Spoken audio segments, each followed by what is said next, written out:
তো হ্যালো বন্ধুরা, আজকে আমার ভিডিওর 45 দিনের একদিন। আজকে আমি আমার পায়রা দেখাবো। এইখানে আছে আমার কক আর টেল, আর এখানে আছে আমার পায়রা। প্রথমে আমি আমার এই টিনটি সরাবো। কি ভারী টিন, একা দিয়ে সরানো যায় না। সাইড করে রেখে দিই, নয়তো পায়ের মধ্যেও লাগতে পারে।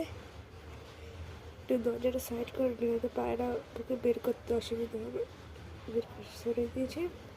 এইখানে হচ্ছে আমাদের রানী। প্রথমে আমরা বের করছি আমাদের বাড়ির ছেলেকে,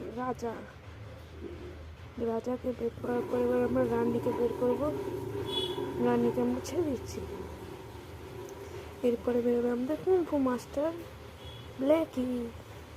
আমাদের ব্ল্যাকিকেও এবার আমরা ছেড়ে দেবো। এবার আমাদের ফুচকু লালু বেরোবে ঘর থেকে। ঘরে রয়েছে লালুকেও ছেড়ে দিতে হবে। লালু এখনো বাচ্চা আছে তবুও। এরা এখানে আছে, তোমরা 1 সেকেন্ড অপেক্ষা করো। এবারে আমি এদের দেবো খেতে। খাবার এরকম গম আর চাল মিশিয়ে এই যে দিলাম। আয় আয় আয় আয় আয় আয় আয়। এখন এরা আসবে না, এখন এরা একটু রোদ পোয়াবে। ভিডিও ভালো লাগলে তোমরা একটু লাইক সাবস্ক্রাইব করে দিও। বাই।